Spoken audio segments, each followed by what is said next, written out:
কিন্তু আজকের এই মহিলার মতো সুন্দর চেহারার অধিকারী মানুষ জীবনে দেখো নাই। ও নবী আমার, এমন ওয়াসওয়াসা যখন শয়তান আমার মাথার মধ্যে দেয়,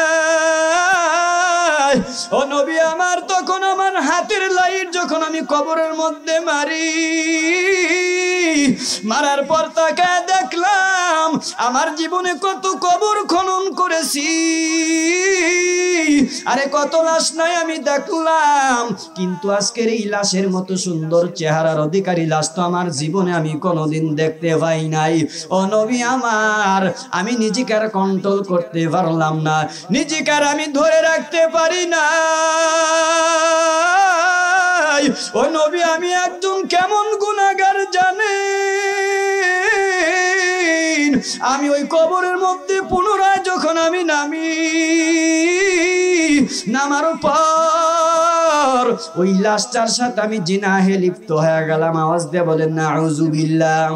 এ নবীর উম্মত আশিকের দল ওই কাপনচোর নবীরে ডাক দেয়া কয়, ও নবী আমার, আমি নিজেকে ধরে রাখতে পারি নাই, কন্ট্রোল করতে পারি নাই, লাশের সাথে জিনাহে লিপ্ত হয়ে গেলাম।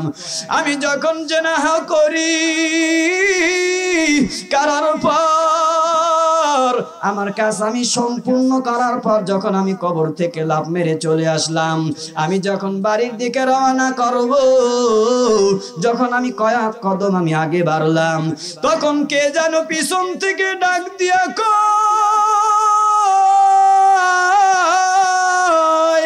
যেন ডাক দিয়া কয়, রে যুবক, শিমুল কান্দির যুবক, জীবনে কত গুনাহ করেছো, আর গুনাহ করবিনের ভাবে মরণের কিন্তু কোনো গ্যারান্টি নাই।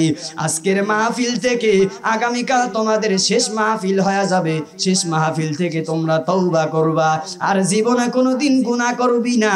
এ বান্দা, তুমি কি আগুনকে কি মনে করেছো? দুনিয়ার সাধারণ আগুনের মধ্যে হাত দেওয়া যায় না, সহ্য করা যায় না, চৈত্র মাসের রোদের তাপ আমরা সহ্য করতে পারি না, একজনের বেতের আঘাত আমাদের সহ্য হয় না, একটা সাধারণ গালিও সহ্য করতে পারি না। জাহান্নামের আগুন যখন আমার শরীরের মধ্যে, তোমার শরীরের মধ্যে লাগবে, সহ্য করা যাবে না রে ভাই। এই জন্য তোমরা শেষবারের মতো তওবা করবা, যার কতদিনই না বাঁচবো বলা তো যায় না, কখন যেন আজরাইল আসিয়া আমাকে ধরিয়া ফেলে। এ মুসলমানের সন্তান, ওই যুবক ডাক দিয়া কয়, ও নবী, যেন পিছন থেকে কেমন যেন আওয়াজ আমি শুনতে পাই, ওই লাশের মধ্যে থেকে কেমন যেন আওয়াজ, কেমন যেন ডাক দিয়া কয়, যুবক, দুনিয়াতে আমি যখন ইন্তেকাল করেছি, ইন্তেকাল করার পর আমার বাবা মিলিয়া, আমার ভাইয়েরা মিলিয়া, আমার স্বজনেরা মিলিয়া আমাকে সুন্দর করে গোসল করাইলু, গোসল করানোর পর বাজার থেকে নতুন কাপড় এনে আমাকে পরাইলু, এরপর শেষ বিদায় জানাজাটা পরাইলু। এ জানাজা পরানোর পর এই কবরস্থানের মধ্যে আমাকে যখন নামাইলো, সুন্দর করে মাটি দিয়ে সকলেই বাড়িতে রওনা হয়ে গেল। আমি তো আশা করেছি যে আমি পবিত্র অবস্থায় আমি মাওলার দরবারে হাজিরা দেব, আমি পবিত্র অবস্থায় আমি হাসরের ময়দানে দাঁড়াবো। এ যুবক, তুই কেন আমারে নাপাক বানায় গেলি? এ যুবক, তুই, তোর মধ্যে কি কোনো আল্লাহর ভয় নাই? তোর মধ্যে কি জাহান্নামের ভয় নাই? এ যুবক, তোর মধ্যে কি মরণের ভয় নাই? ও নবী আমার, এমন আওয়াজ যখন আমি শুনতে পাইলাম, এমন আওয়াজ শোনার পর পিছন দিকে না তাকা যখন আমি বাড়িতে ফিরে আসলাম, বাড়িতে ফিরে আসার পর ও নবী কথা যেন সর্বদা আমার কানের মধ্যে বাজে, কানের মধ্যে বাজে। এই কথাগুলি আমি আর ভুলতে পারি না। ও নবী, সেখান থেকে আমার কান্নার আওয়াজ সেখান থেকে আমার আল্লাহর ভয় অন্তরের মধ্যে ঢুকিয়া গেল। না জানি আল্লাহ আমারে ক্ষমা করবে না। আমার মতো অপরাধী তো জমিনের মধ্যে কেউ নাই, আমার মতো গুনাহগার তো জমিনের মধ্যে কেউ নাই। এমন বড় অপরাধ কি কেউ করতে পারে? ও নবী আমার, জাহান্নামের ভয় আমার অন্তরে ঢুকে গেল, মরণের ভয়, আপনার ভয় আমার অন্তরের মধ্যে ঢুকে গেছে। এখন আমি কি করব? আমারে বলেন, আমার জন্য কি ক্ষমা হবে কি হবে না? নবী আমার ডাক দিয়া কয়, রে যুবক, এমন বড় এত বড় অপরাধী কি দুনিয়ার জমিনের মধ্যে কেউ আছে নাকি? তোমার মতো অপরাধী কেউ নাই, তোমার জন্য কোনো ক্ষমা নাই, ক্ষমা নাই। তুমি এখান থেকে চলিয়া যাও, তুমি আমার দরবার ছাড়িয়া ভাগিয়া যাও। নবী যখন এমন করিয়া বলে, যুবক তখন কান্না শুরু করে দিল। যুবক কান্না করে আর বলে, গো নবী, ও নবী আমার, আমি মনে মনে ভেবেছিলাম যে আমার দুনিয়ার জমিনের মধ্যে যদি কারো কাছে কোনো সমাধান না পাই, তাহলে নবীর কাছে গেলে হয়তো আমি সমাধান পাওয়া যাব। নবী আমারে রাস্তা দেখায়া দিবি, নবী আমাকে তওবার রাস্তা দেখায়া দিবি, আমি তওবা করে করে আমি ভালো হয়ে যাব, আল্লাহর কাছে আমি ক্ষমা চাবো। ও নবী আমার, আপনার দরবারে আমি কোনো দেখানো রাস্তা পাইলাম না। এই বলিয়া যুবক যখন কান্না করে করে পাহাড়ের দিকে রওনা হয়ে গেল। শিমুল কান্দির যুবক, ও মুসলমানের সন্তান, ভালো করে শুনে নাও। ওই যুবক যখন পাহাড়ের মধ্যে যাবার পর খাওয়া নাই দাওয়া নাই, শুধু কান্না করে আর আল্লাহকে ডাকি, যে আল্লাহ, এই দুনিয়ার জমিনের মধ্যে আমার চাইতে বড় গুনাহগার আর কেউ নাই, গুনাহগার আর কেউ নাই। ও আল্লাহ, আমি এমন একটি অপরাধ করেছি, ও আল্লাহ, সারা জীবন গুনাহ করেছি। আমার গুনার খবর আমার মা জানে না, আমার গুনার খবর আমার বাবা জানে না, আমার গুনার খবর আমার ভাই জানে না, আমার গুনার খবর আমার স্ত্রীও জানে না, আমার গুনার খবর আমার সন্তানেরাও জানে না। যদি জানতো, বাবা তো সন্তান বলিয়া পরিচয় দিত না, মা যদি আমার গুনাহের খবর জানতো, মা আমাকে সন্তান বলিয়া পরিচয় দিত না। স্ত্রী যদি আমার গুনাহের খবর জানতো, স্বামী বলিয়া পরিচয় দিত না। সন্তান যদি বাবার গুনাহের খবর জানতো, সন্তান বাবা বলিয়া পরিচয় দিত না। সমাজের মানুষ যদি তোমার গুনাহ জানতো, তাহলে তোমাকে সমাজ থেকে তাড়ায়া দিত, সমাজে রাখতো না। ওই বান্দা ডাক দিয়া কয়, রে মালিক, তুমি তো সব জানো। আয় আল্লাহ, আমি কত বড় গুনাহগার, কত বড় অপরাধী। আয় আল্লাহ, জানার পর তুমি তো তোমার জমিন থেকে ভাগিয়া যেতে বলো নাই। তুমি তো বলো নাই, বান্দা, তুই আমার সূর্যের আলো ভোগ করতে পারবি না, চন্দ্রের আলো ভোগ করতে পারবি না। বান্দা, তুই আমার দেওয়া খাবার, আমার দেওয়া রিজিক তুই ভোগ করতে পারবি না। ও দয়ার মালিক, আমি শেষ পর্যায়ে নবীর দরবারে গেছি, যে মনে হয় আমার গুনাহের কথা যদি আমার মায়ার নবীরে আমি জানাই, নবী মনে হয় আমার জন্য কোনো ফায়সালা করবে, নবী মনে হয় আমাকে কোনো রাস্তা দেখা দিবে। ও আল্লাহ, নবী তো আমাকে তার দরবার থেকে তাড়াইয়া দিল, আমার এখন যাইবার কোনো জায়গা নাই। ও আল্লাহ, এখন তুমি ছাড়া আমার আর কেউ নাই, আমার আর কেউ নাই। ও আল্লাহ, আমাকে তুমি ক্ষমা করে দাও। ও আল্লাহ, আমার জীবনে আর কোনোদিন গুনাহ করব না, আমাকে আপনি মাফ করে দেন। এমন ভাবে বান্দা যখন 40 দিন কান্না করলেন, কান্না করার পর আল্লাহর কুদরতি অন্তরে মায়া লেগে গেল। আল্লাহর কুদরতি অন্তরে মায়া লাগার পর পর আল্লাহ জিবরাইল ফেরেশতাকে নবীর কাছে প্রেরণ করলেন। নবীর কাছে পাঠানোর পর জিবরাইল ফেরেশতাকে আল্লাহ বলিয়া দিলেন, রে জিবরাইল, তুমি আমার নবীকে আমার পক্ষ থেকে তুমি কয়েকটা প্রশ্ন করবা। এক নম্বরে প্রশ্ন, যে সারা দুনিয়ার মালিক কে? জিবরাইল যখন মায়ার নবীকে বলে, নবী, আল্লাহ জানতে চায় সারা দুনিয়ার মালিক কে। নবী বলেন আল্লাহ। এবার জিবরাইল যখন দ্বিতীয় নম্বরে প্রশ্ন করে, সারা দুনিয়ার মধ্যে যত সৃষ্টিজীব আমরা দেখতে পাই, এই সৃষ্টিজীবকে সৃষ্টি করেছে। নবী বলেন আল্লাহ। আল্লাহ জানা দেন, ও নবী, আপনার উম্মতরে আপনি বলে দেন, যদি আপনার উম্মত আমি আল্লাহকে ভালোবাসতে চাই, আমি আল্লাহকে যদি পেতে চাই, তাহলে আপনি নবীকে যেন অনুকরণ করে। ফাত্তাবিউনি, আপনাকেই যেন অনুকরণ করে। কাকে কথা বলেন? নবীকেই যেন অনুকরণ করে। তাহলে দুইটা পুরস্কার আমি আল্লাহর পক্ষ থেকে আমার বান্দারা পাবে। আমি বান্দাদেরকে দুটি পুরস্কার আমি আল্লাহ দান করব। এক নাম্বার, আমি আল্লাহ বান্দাকে ভালোবাসবো, সুবহানাল্লাহ। আর দুই নাম্বার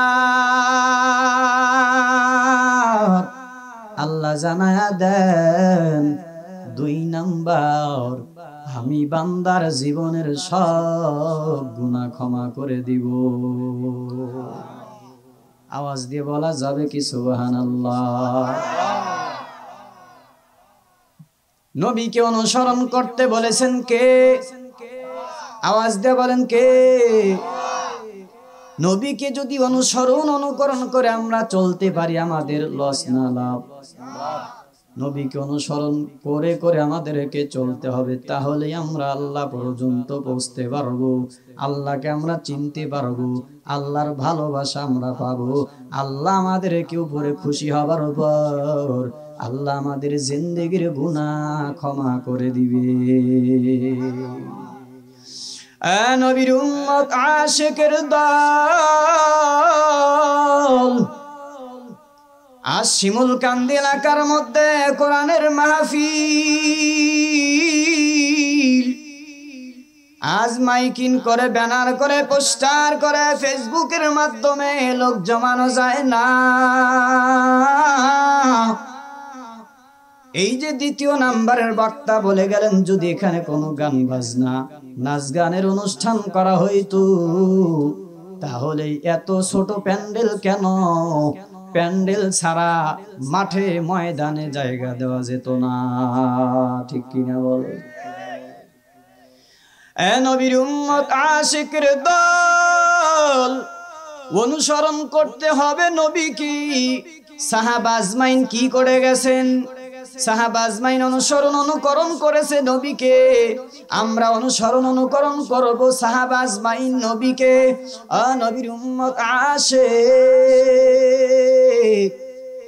এই দুনিয়ার দিকে তাকায় দেখো, যারাই মায়ের নবীর সুন্নত মেনে মেনে দুনিয়া থেকে অন্ধকার কবরে চলে গেল, তারাই দুনিয়াতে দামি হয়ে গেল, আল্লাহর কাছেও বড় দামি হয়ে গেল। আর যারা সুন্নাতের ইত্তেবা করে নাই, অনুসরণ করে নাই, নবীরে মানে নাই, আল্লাহর কোরআনটাও মানে নাই, ওই বান্দারা দুনিয়াতেও লাঞ্ছিত, অপমানিত। আমার আল্লাহর কাছে বান্দা বড় আসামি, জাহান্নামের আসামি হয়ে যাবে। হাসরের ময়দানেও তাদেরকে লাঞ্ছিত করা হবে, অপমান করা হবে, সর্বশেষ ঘাড় ধাক্কা দিয়ে জাহান্নামে ফেলায়া দেওয়া হবে। আওয়াজ দিয়ে বলেন নাউযুবিল্লাহ। মুসলমান ইমানদার আল্লাহর গোলাম, আমি একটা ওয়াকিয়া আপনাদেরকে শুনাইব। নবীর উম্মত আশিক, আজ সমাজের মধ্যে তাকায় দেখলে দেখা যায় দাড়িগুলো পেকে গেছে, মাথার চুলগুলো সাদা হয়ে গেল, কিন্তু আজও মুরব্বী বাবারা গুনাহ থেকে তারা বেঁচে থাকে না। আছে না নাই?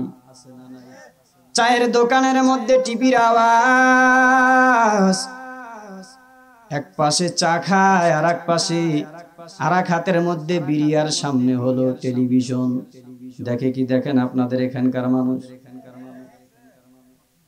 এই সাদা চুল আর সাদা দাড়ি যেন ডাক দিয়া কয়, ও বৃদ্ধ তোমার সময় বড় কম, এখনো কি তোমার হুঁশ হয় না? অন্ধকার কবর তোমাকে ডাক দেয়, কবরের যাত্রী তুমি হয়ে যাইবা। শরীরের চামড়া, ও বৃদ্ধ বাবাজি তোমার শরীরের চামড়ার দিকে তাকাও, দৈনন্দিন তোমার শরীরের চামড়াগুলো ঢিলা হয়ে যায়, আর যেন শরীরের চামড়া ডাক দিয়া কয়, রে বৃদ্ধ মৃত্যু তোমাকে ডাকে, আজরাইল তোমার পিছনে ঘুরে। এখনো কি তোমার দুনিয়ার গুনার মজা এখনো তুমি ছাড়ো না? ও বান্দা, আল্লাহর কাছে তোমাকে হাজিরা দেওয়া লাগবে, এই কথা কি তোমার স্মরণে হয় না? মুসলমানের সন্তান, বনি ইসরাইলের বান্দা ডাক দিয়া কয়, আমি জীবনে কতই গুনাহ না করলাম, আমি হাতের দ্বারা গুনাহ করেছি, পায়ের দ্বারা গুনাহ করেছি, এই চোখ দ্বারা কত বেগানা নারীকে তাকায়া তাকায়া দেখলাম, এই চোখের দ্বারা কত জিনাহের কাজ করেছি, এই অঙ্গ পতঙ্গের দ্বারা কত গুনাহ করেছি। আমার মনে হয় আমি আল্লাহর দরবারে আর ক্ষমা পাবো না, ক্ষমা পাবো না। গুনার দিকে তাকায়া বান্দা পরিবারের সন্তানদেরকে ডাক দিয়া কয়, রে সন্তানের দল, তোরা কোথায়? আমার নিকটে আয়, আমি তোদেরকে কিছু ওসিয়াত করে যাই। সন্তানেরা যখন বাবার ডাকে হাজির হয়ে গেল, এবার সন্তানেরা বলে, বাবা তুমি আমাদেরকে কেন ডেকেছো? এবার বাবায় ডাক দিয়া কয়, রে সন্তান,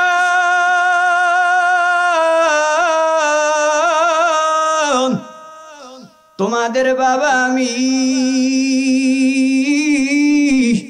সারাটা জীবন আমি গুনাহের রাস্তায় কাটাইছি, এমন কোন গুনাহ নাই আমার দ্বারা হয় নাই, আমি জীবনে কোনদিন মসজিদের মধ্যে গেলাম না নামাজ আদায় করার জন্যে,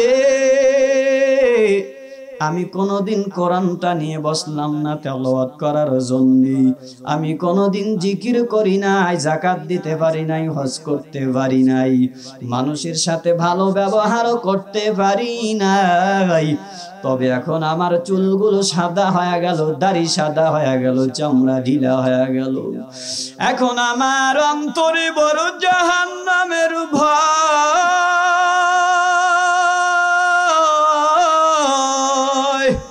না জানি হাসরের ময়দানে যখন আল্লাহর সামনে দাঁড় করানো হবে, তখন যদি আল্লাহ ডাক দিয়া কয়, রে বান্দা আমি তোমার দুনিয়ার জমিনের মধ্যে পাঠাইছি, আমি নাজনে আমদ দিয়া তোমারে ভরপুর করিয়া দিলাম, বান্দা তুমি আমার জন্য কি করেছো, কি আমল নিয়ে তুমি হাজির হয়ে গেলা? এর সন্তানের দল, আমার জবাব দেওয়ার মতো কোনো কথা থাকবে না, কোনো ভয় থাকবে না। এ সন্তান,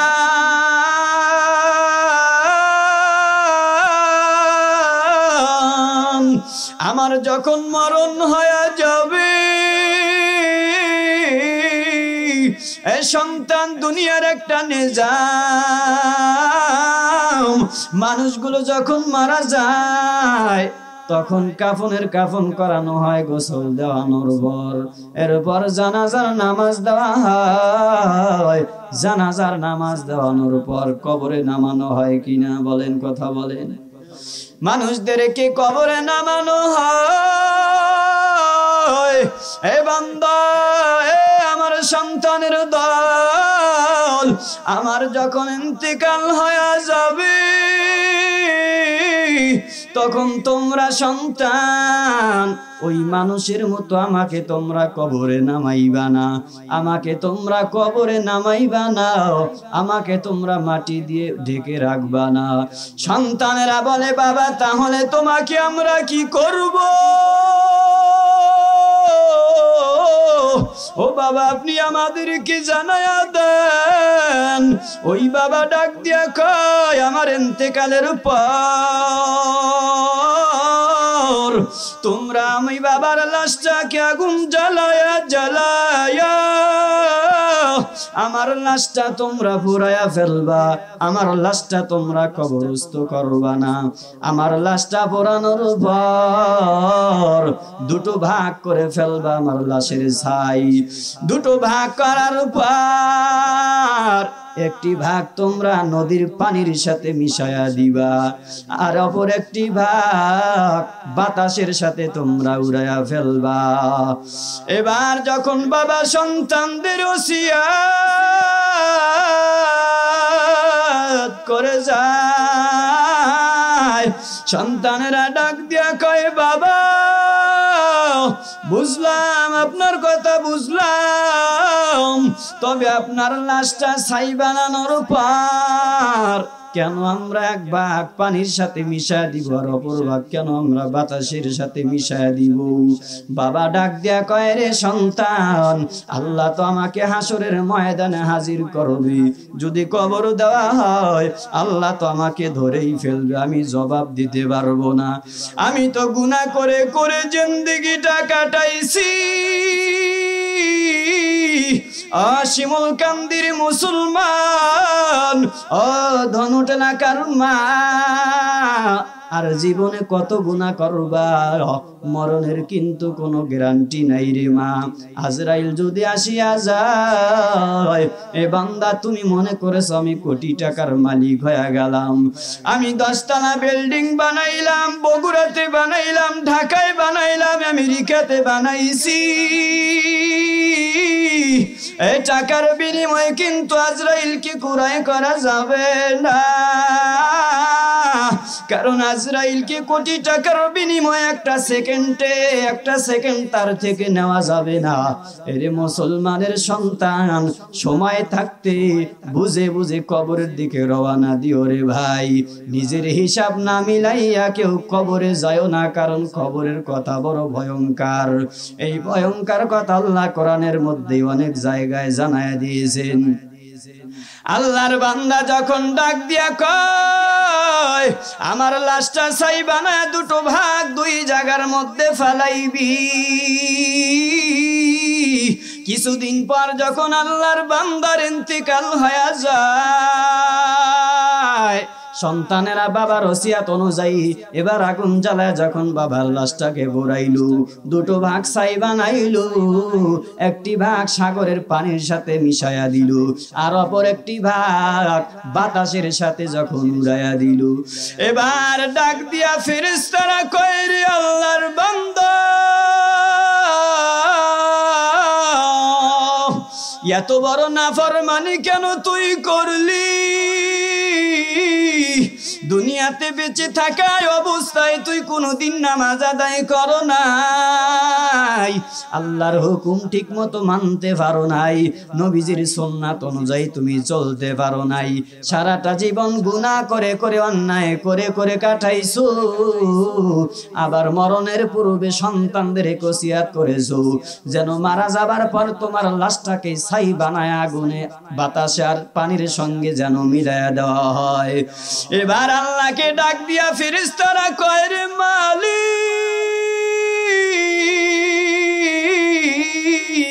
ও আল্লাহ তোমার বান্দাকে প্রশ্ন করতে চাই, কেন তোমার বান্দা এমন করেছে? আল্লাহ নিজেই ডাক দিয়া কয়, রে ফেরেশতা, না না না, আমি আল্লাহ আদর করে বান্দারে আমি বানাইলাম, আমি আল্লাহ আদর করে বান্দারে বানাইছি, আমার বান্দাকে আমি আল্লাহ নিজেই প্রশ্ন করতে চাই, কেন আমার বান্দা এমনটা করেছি। এবার আল্লাহ ওই বান্দারে ডাক দিয়া বলবে, রে বান্দা, তুমি কেমন এমন করেছো? কেমন এমন ওসিয়াত তোমার সন্তানদেরকে তুমি করেছো? এবার বান্দা ডাক দিয়া বলবে, ও আল্লাহ তুমি তো জানো যে কেন আমি এমনটা করেছি। আয় আল্লাহ তোমার তো জানবার বুঝবার বাকি নাই, কারণ আল্লাহ তুমি জানো আমার জিন্দেগিতে কোনো নেক আমল নাই, আমি আমল করতে পারি নাই, নামাজ পড়তে পারি নাই, কোরআন তেলাওয়াত করতে পারি নাই, ভালো কোনো কাজও করতে পারি নাই।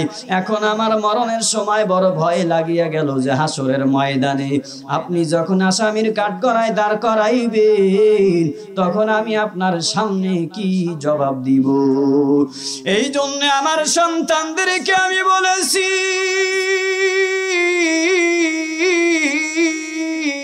এ সন্তান, আমি মারা যাবার পর যেন আমার লাশটাকে কবরস্থ না করা হয় রে মালিক। আমার সন্তানকে আমি এমনটা করার জন্য বলেছি। ও আল্লাহ, শুধু আপনার বড় ভয়, ও আল্লাহ জাহান্নামের ভয়। আয় আল্লাহ, আপনার সামনে চেহারাটা নিয়ে দাঁড়াবার বড় ভয়, যে গুনাহযুক্ত চেহারা নিয়ে আমি আপনার সামনে কেমনে দাঁড়াবো, এই জন্য আমি এমনটা করে ফেলেছি রে মালিক।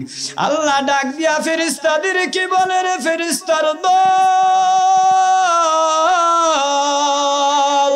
এ ফেরেশতা তোরা সাক্ষী থাক, আমার যেই বান্দা আমার জাহান্নাম দেখে নাই, আমার বান্দা আমার বানানো জান্নাত দেখে নাই, আমার বান্দা আমি আল্লাহরে দেখে নাই, আমি আল্লাহরে না দেখিয়া আমার বান্দা আমাকে ভয় করেছে, আমার জাহান্নামকে ভয় করেছে, আমার কবর, মাটির কবরকে ভয় করেছে।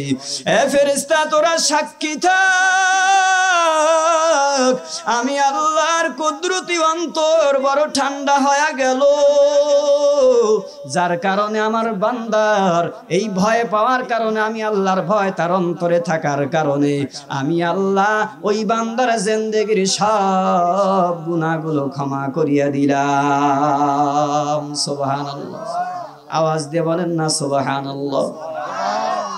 লা তাকুনাতু মির রাহমাতিল্লাহ, এরে বান্দা গুনাহ করেছো পাহাড় পরিমাণ, তবে নৈরাশ হওয়া যাবে না, নৈরাশ হওয়ার কোনো কারণ নাই। পাহাড় পরিমাণ গুনাহ করে ফেলেছো, জমিন থেকে আসমান পর্যন্ত তোমার গুনাহ হয়েছে, কিন্তু যদি খাঁটি তওবা করতে পারো, আল্লাহর কাছে যদি ক্ষমা চেতে পারো, যে আল্লাহ আমার নফসের উপরে আমি জুলুম করে ফেলেছি রে আল্লাহ, আয় আল্লাহ নাফরমানি করে ফেলেছি, শয়তানের দোকায় পড়ে পড়ে আমি গুনাহ করেছি, আয় আল্লাহ তবে আর গুনাহ করব না, আয় আল্লাহ আপনি আমারে ক্ষমা করিয়া দেন। ও বান্দা, শেষ রাতে বেলায়, রাত্রি যখন 12টা বেজে যায়, অফিস আদালতের দরজাগুলো বন্ধ হয়ে যায়, মানুষের বাড়ি ঘরের দরজাগুলো বন্ধ, কিন্তু একটা দরজা সর্বদাই খোলা, সেটা হলো আমার মালিকের দরজা। ও বান্দা, শেষ রাতে উঠিয়া যদি 4 রাকাত তাহাজ্জুদের নামাজ আদায় করার পর যায় নামাজে বসিয়া যদি মোনাজাত ধরিয়া যদি বলো, রে আল্লাহ আমার জীবনে আমি যেই পরিমাণ গুনাহ করেছি, ও আল্লাহ আমি গুনাহ করেছি, আমার বাবাও জানে না, মা জানে না, ভাই জানে না, বোন জানে না, আমার স্ত্রীও জানে না, এ যুবকের দল, ঘরের দরজা বন্ধ করিয়াও যদি তুমি গুনাহ করো, হয়তো তোমার বাবা দেখবে না, তোমার মা দেখবে না, তোমার বোন দেখবে না, ভাই দেখবে না, তোমার স্ত্রী কেউ যদি ফাঁকি দিয়া গুনাহ করো, একজনের চক্ষু ফাঁকি দিতে পারবে না, তিনি কে? একজনের চক্ষু ফাঁকি দেওয়া সম্ভব না, তিনি হলেন আমার আল্লাহ। মুসলমানের সন্তান, ওই মদিনার যুবকের মতো বড় গুনাহগার তো তুমিও হাও নাই। মনে করেছো না না জিন্দেগিতে এমন গুনাহ করেছি, মনে হয় আর আমাকে আল্লাহ ক্ষমা করবে না। না না না না, আমার আল্লাহ নিজেই বলেছেন আমি গুনাহগার বান্দাকে বড় ভালোবাসি। যেই বান্দা গুনাহ করার পর আমি আল্লাহর ভয় নিয়া আমি আল্লাহর কাছে ক্ষমা চায়, চোখের পানি সারিয়া কান্নার আওয়াজ, ওই বান্দাকে আমি বড় মহাব্বত করি। বান্দা, ওই মদিনার যুবকের চাইতে বেশি গুনাহ মনে হয় তোমাদের জিন্দেগিতে হয় না। হযরতে ওমর মুসলমান হবার পর একদিন মদিনাওয়ালা নবীর দরবারে যাইতেছেন, রাস্তায় বের হয়ে গেলেন। বের হবার পর রাস্তা চলতেছেন, কিছু দূর যাবার পর তাকায় দেখলেন মদিনার একজন যুবক মদিনার রাস্তার মধ্যে গড়াগড়ি খাইতেছে, ধুলাবালি শরীরের মধ্যে লাগায় আর কান্নার আওয়াজ, এমন কান্নার আওয়াজ। শিমুল কান্দির মুসলমান যুবক ভাই, একটু অন্তরটা নরম করিয়া শুনো। ওই আল্লাহর বান্দা গড়াগড়ি খাইতেছে আর কান্নার আওয়াজ। মুসলমান ইমানদার, হযরত ওমর যখন তার নিকটে আসলেন, আসার পর তাকায় দেখলেন যুবকের কি হালাত। যুবকের ডাক দিয়া কয়, রে যুবক, তুমি কেন কান্না করো? কি হয়েছে তোমার? কেউ তোমাকে প্রহার করেছে, কেউ তোমাকে আঘাত করেছে, নাকি গালি দিয়েছে? ওই যুবকের জবানে কোনো কথা নাই। বারবার যখন হযরতে ওমর যখন প্রশ্ন করে, হঠাৎ তখন যুবকের জবান দিয়ে বের হয়ে গেল, এরে আল্লাহর বান্দা, তুমি ভালো করিয়া শুনে নাও, আমি এমন একজন আসামি, আমার জীবনের মধ্যে এত মারাত্মক মারাত্মক বড় বড় গুনার আমার ওই গুনার কথা বড় মনে পড়ে গেছে। আমার মনে হয় আমার আল্লাহ আমাকে ক্ষমা করবে না, ক্ষমা করবে না। আমার মনে হয় আমার আর উপায় নাই, এই জন্য আমি কান্না করি। এখন আমি কি করব? এবার হযরত ওমর দৌড়ায় মায়ার নবীর দরবারে যায় হাজির হয়ে গেলেন। নবীকে জানাইলেন, ও নবী জানেন, আমি যখন বাড়ি থেকে বের হইছি আপনার দরবারে আসার জন্য, রে নবী, আমি আসার পথে তাকায়া দেখেছি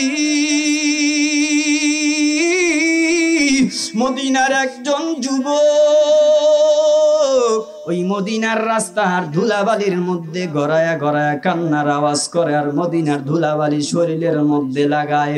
ও নবী আমার, ওই যুবকের কান্না দেখে আমিও কান্না ধরে রাখতে পারি না, ধরে রাখতে পারি না। আমারও কান্না, আমারও চোখ দিয়ে বেয়ে বেয়ে পানিগুলো জমিনের মধ্যে ভরে যায়। নবী ডাক দিয়া কয়, রে ওমর, জলদি করে তুমি যাও, ওই যুবকরে আমার দরবারে তুমি হাজির করে দাও। এবার নবীর আদেশ পাবার পর সমকান্দির মুসলমান একটু ভালো করে শুনে নাও, ওই যুবকের মতো গুনাহ মনে হয় তোমাদের জীবনের মধ্যেও কারো নাই। ওই যুবকরে আল্লাহ ক্ষমা করিয়া দিয়েছেন, একটু পরেই বুঝবেন। এবার যখন হযরতে ওমর দৌড়ায়া যুবকের নিকটে যায়, যাবার পর বলতেছেন, রে যুবক, আর কাঁদবি না, জলদি করে চল, মায়ার নবী তোমাকে ডেকেছেন, মায়ার নবী তোমাকে তলব করেছেন। এবার যুবক যখন নবীর কথা শুনেছে, নবীর কথা শোনার পর ওই আল্লাহর বান্দা ওমরের সাথে রওনা করেছে। আল্লাহর নবীর দরবারে যখন চলে যায়, যাবার পর মায়ার নবী আমার, রহমতের নবী আমার ডাক দিয়া কয়, রে যুবক, কেন তুমি মদিনার জমিনের এই রাস্তার মধ্যে গড়াগড়ি খাও আর মদিনার জমিনের ধুলাবালি তোমার শরীরের মধ্যে লাগাও? এমন কি অপরাধ তুমি করেছো, এমন কি গুনার কাজ তুমি করেছো যে আল্লাহ তোমাকে ক্ষমা করবে না, ক্ষমা করবে না? এবার ওই যুবক নবীকে ডাক দিয়া কয়, রে নবী, ও নবী, কি বলবো আমার গুনাহের কথা? ও নবী, ভালো করে শুনে নেন, আমার মনে হয় আর কোনো উপায় নাই, উপায় নাই। ও নবী আমার, আমি একজন মদিনার কাপন চোর। ও নবী আমার, মানুষগুলো যখন ইন্তেকাল করে, স্বজনেরা মিলিয়া যখন গোসল করাইয়া বাজার থেকে নতুন কাপড় এনে লাস্টারে পরাইয়া যখন কবরের মধ্যে নামায়, ও নবী আমি একজন কাফন চোর। ওই কাপড়গুলো চুরি করে করে করে আমি বাজারের মধ্যে বিক্রি করি, আমার পরিবারকে আমি চালাই। ও নবী আমার বাবাকে, আমার মাকে, আমার সন্তান, আমার স্ত্রীকে আমি চালাই। এটাই হলো আমার কাজ। ও নবী, জীবনে যে কত লাশের কাফন আমি চুরি করেছি নবী, হিসাব নাই। তবে নবী, কিছুদিন পূর্বে এই মদিনার একজন যুবতী ইন্তেকাল করেছেন। এই যুবতীর চেহারাটা এমন সুন্দর, এত সুন্দর চেহারা যে হাজার যুবক দেখার পর পাগল হয়ে যাইত। এমন চেহারার অধিকারী একজন আল্লাহর বান্দি ইন্তেকাল যখন করলেন, এলান হয়ে গেল। মদিনার সুন্দরী যুবতী মাইয়া যখন ইন্তেকাল করে ফেলল, ওই স্বজনেরা মিলিয়া যখন তারে গোসল করাইছে, বাজার থেকে যত নতুন কাপড় এনে তাকে কাফনের কাফন পরাইলু। শেষ বিদায় যখন তাকায় দেখবেন, ময়দানের মধ্যে লাশটা হাজির করার পর জানাজার নামাজটা পড়ানো হয়। ওই যুবক ডাক দেয়া কয়, নবী আমার, ওই জানাজার নামাজে আমিও হাজির হয়ে গেছিলাম। আমি ওই জানাজার নামাজে হাজির। আমার মনের মধ্যে চিন্তা চিন্তা, কখন এই লাশটারে কবরের মধ্যে নামাবে, আর কখন আমি যাব, কখন রাত্রি হয়ে যাবে, আমি ওই কবরস্থানের মধ্যে যাব, কবর খনন করব, আর ওই কাপড়গুলো আমি খুলে খুলে বাজারে বিক্রি করে টাকা নিয়ে বাড়িতে ফিরব। ও নবী আমার, ওই স্বজনেরা মিলিয়া যখন জানাজার নামাজটা পড়ায়া দিল, জানাজার নামাজ পড়ানোর পর কবরস্থানের লাশটা নিয়ে সবাই হাজির হয়ে গেল। কবরস্থানে যখন সবাই চলে যায়, যাবার পর ওই লাশটার যখন কবরস্থ করেছে, ওই লাশটাকে কবরস্থ করার পর সকলেই যখন সেখান থেকে বিদায়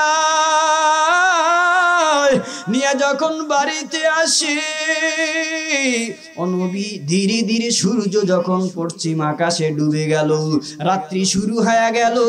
এখন থেকে আমার আসবাবপত্র গোছানো শুরু করে দিলাম, যে কোন জায়গার মধ্যে কোন আসবাবপত্র রেখেছি সেটা নিয়ে নিয়ে যখন আমি রাত্রি গভীর হয়ে গেল, রাত্রি যখন গভীর হয়ে যায়, আমি কবর খনন করা সব জিনিসপত্র নিয়ে আমি কবরস্থানে হাজির হবার পর পূর্বের ন্যায় আমি যেইভাবে আমি কবর খনন করতাম, কবরগুলো খনন করে করে লাশটার কাপড় আমি যেমনি ভাবে আমি খুলতাম, সেভাবে আমি কবরটা খনন করা শুরু করলাম।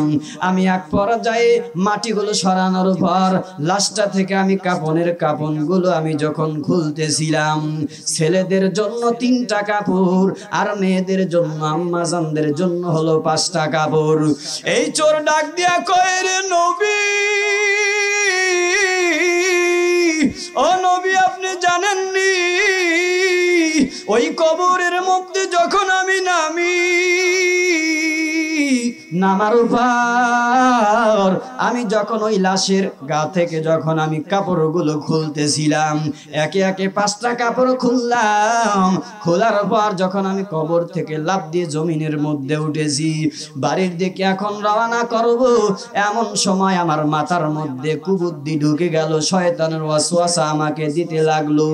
ও নবী, শয়তানে এমন ওয়াসওয়াসা দেওয়া শুরু করেছে, আমার ব্রেনটের মধ্যে বাজে।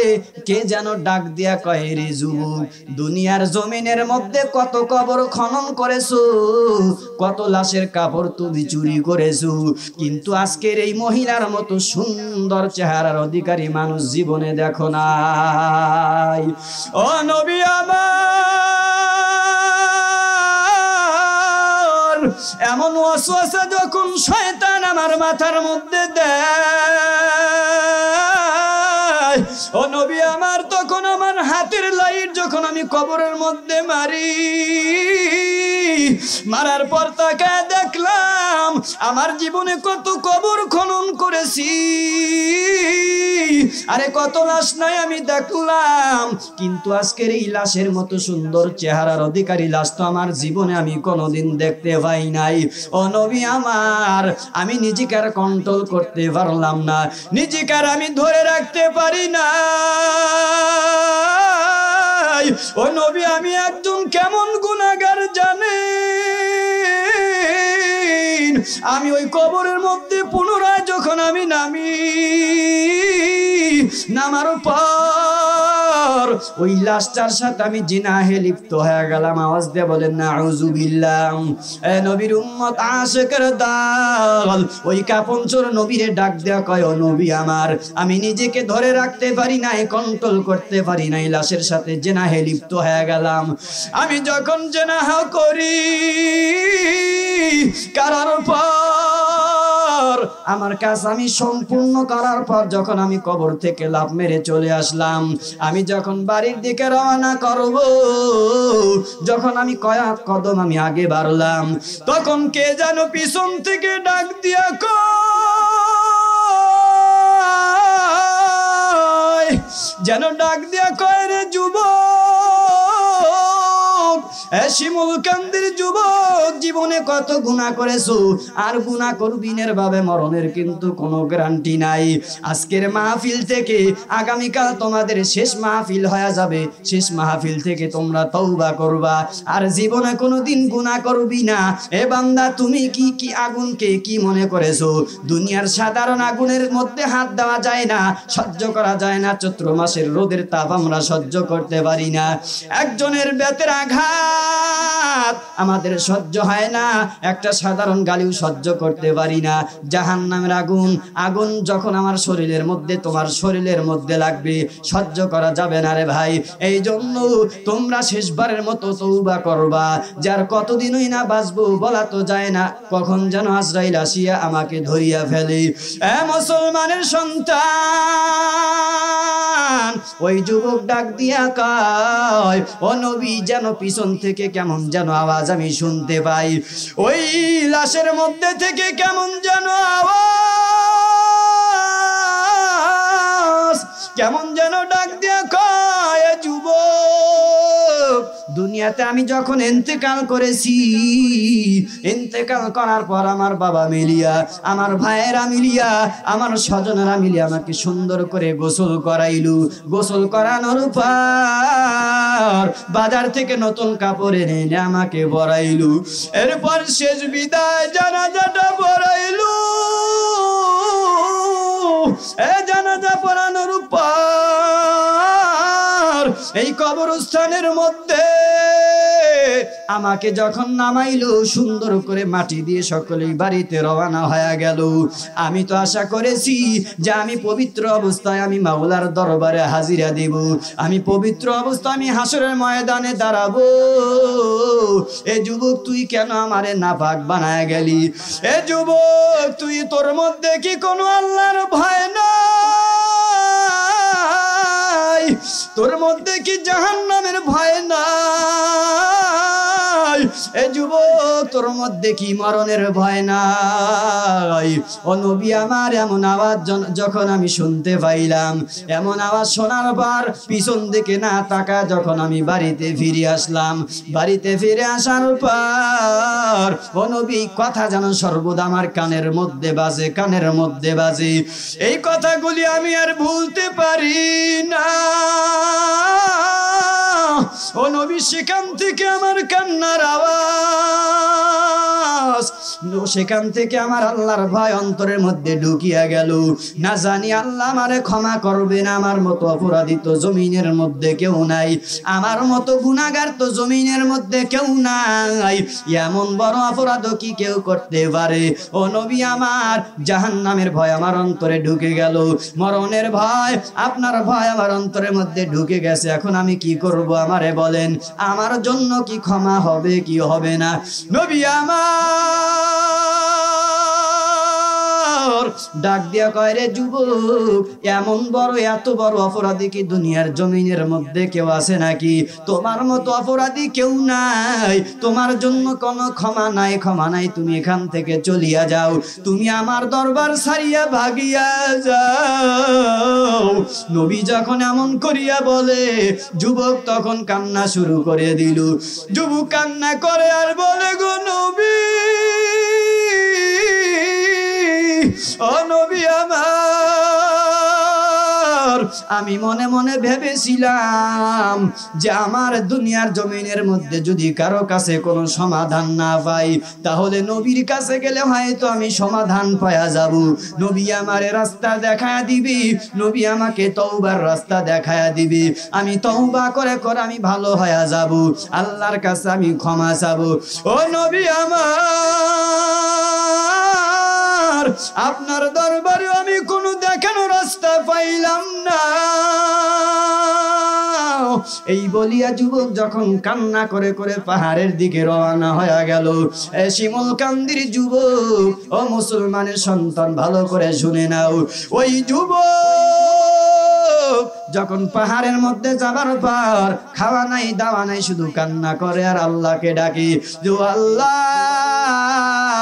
এই দুনিয়ার জমিনের মধ্যে আমার চাইতে বড় গুনাহগার আর কেউ নাই, গুনাহগার আর কেউ নাই। ও আল্লাহ, আমি এমন একটি অপরাধ করেছি, ও আল্লাহ, সারা জীবন গুনাহ করেছি। আমার গুনার খবর আমার মা জানে না, আমার গুনার খবর আমার বাবা জানে না, আমার গুনার খবর আমার ভাই জানে না,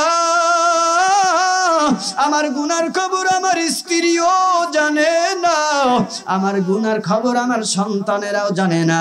যদি জানতো, বাবা তো সন্তান বলিয়া পরিচয় দিত না, মা যদি আমার গুনাহের খবর জানতো, মা আমাকে সন্তান বলিয়া পরিচয় দিত না। স্ত্রী যদি আমার গুনাহের খবর জানতো, স্বামী বলিয়া পরিচয় দিত না। সন্তান যদি বাবার গুনাহের খবর জানতো, সন্তান বাবা বলিয়া পরিচয় দিত না। সমাজের মানুষ যদি তোমার গুনাহ জানতো, তাহলে তোমাকে সমাজ থেকে তাড়ায়া দিত, সমাজে রাখতো না। ওই বান্দা ডাক দিয়া কয়, রে মালিক, তুমি তো সব জানো। আয় আল্লাহ, আমি কত বড় গুনাহগার, কত বড় অপরাধী। আয় আল্লাহ, জানার পর তুমি তো তোমার জমিন থেকে ভাগিয়া যেতে বলো নাই। তুমি তো বলো নাই, বান্দা, তুই আমার সূর্যের আলো ভোগ করতে পারবি না, চন্দ্রের আলো ভোগ করতে পারবি না। বান্দা, তুই আমার দেওয়া খাবার, আমার দেওয়া রিজিক তুই ভোগ করতে পারবি না। ও দয়ার মালিক, আমি শেষ পর্যায়ে নবীর দরবারে গেছি, যে মনে হয় হয় আমার গুনাহের কথা যদি আমার মায়ার নবীরে আমি জানাই, নবী মনে হয় আমার জন্য কোনো ফায়সালা করবে, নবী মনে হয় আমাকে কোনো রাস্তা দেখা দিবে। ও আল্লাহ, নবী তো আমাকে তার দরবার থেকে তাড়াইয়া দিল, আমার এখন যাইবার কোনো জায়গা নাই। ও আল্লাহ, এখন তুমি ছাড়া আমার আর কেউ নাই, আমার আর কেউ নাই। ও আল্লাহ, আমাকে তুমি ক্ষমা করে দাও। ও আল্লাহ, আমার জীবনে আর কোনোদিন গুনাহ করব না, আমাকে আপনি মাফ করে দেন। এমন ভাবে বান্দা যখন 40 দিন কান্না করলেন, কান্না করার পর আল্লাহর কুদরতি অন্তরে মায়া লেগে গেল। আল্লাহর কুদরতি অন্তরে মায়া লাগার পর আল্লাহ জিবরাইল ফেরেশতাকে নবীর কাছে প্রেরণ করলেন।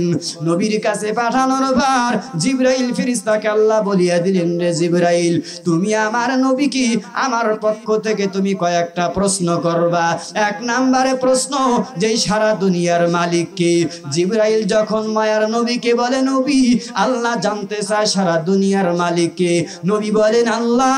এবার জিবরাইল যখন 2য় নম্বরে প্রশ্ন করে, সারা দুনিয়ার মধ্যে যত সৃষ্টি জীব আমরা দেখতে পাই, এই সৃষ্টি জীবকে সৃষ্টি করেছে। নবী বলেন আল্লাহ।